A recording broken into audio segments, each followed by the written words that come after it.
Hey everybody, Rick Fritzmeyer here with Multiply 417. Want to continue our weekly tip talking about major gifts or major donors. This week I want to talk a little bit about the 7-touch strategy, in which your goal, your desire for engagement is to make sure that in between annual appointments, this is kind of presuming that we're talking about that classic annual giver that's a major donor or major donor prospect. And rather than showing up once a year for the appointment with not a lot of conversation, communication in between, oh, they probably got your newsletters and some things like that, but really there's not been much engagement with them. And what we want to do is change that. Now, you're probably already in the process of this. I just want to further encourage you with that. And I, many years ago, began to do that out of my own frustration with basically showing up once a year for an ask appointment and then feeling crummy about it, getting ready for next year's ask appointment.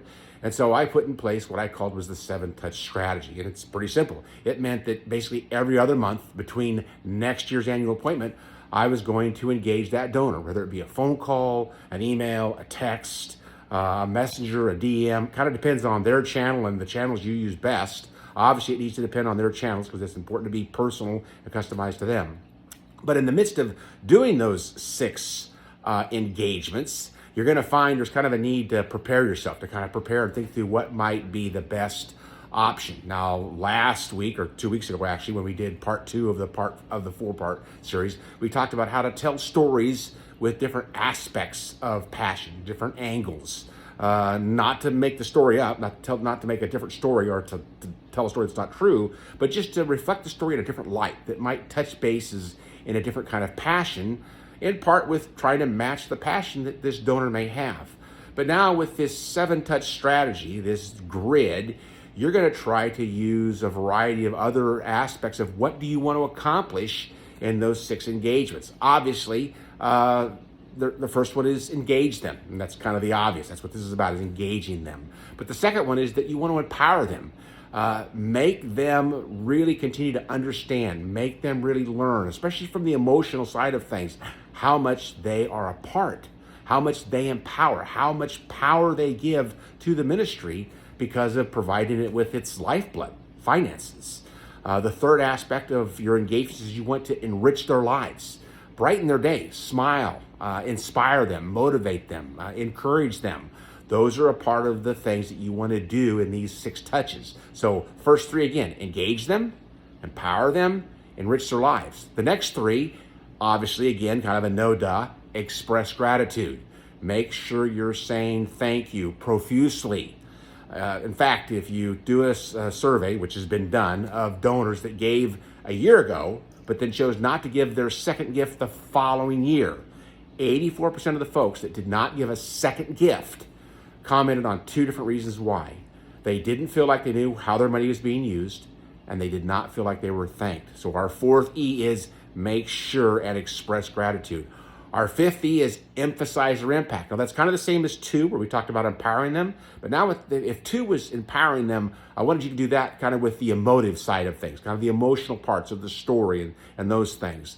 In 5, I want this to become your statistical part. So we got a variety of statistics that we can share with donors that help to emphasize their impact. Obviously, Christ-sharing relationships would be a key one for Youth for Christ chapters. Decisions for any kind of a Christian ministry. Number of kids involved in discipleship or that have been moved on into a local church, or number of kids at your clubs. I mean, there's a million statistics. Those are kind of the spiritual ones, which are obviously very important. But there's some secular ones that are also as important. We talk about working with trouble and at-risk youth. So are any of your programs making a difference in the number of dropouts, in the amount of suspensions at a school, and how well their grade point averages? In our chapter for many years, some of the programs we had certainly had an impact on those kinds of numbers as well. Those are all a part of the array, the litany, that you can use to emphasize and show them their impact. And then the last one, the 6th E, is make sure and make it exclusive.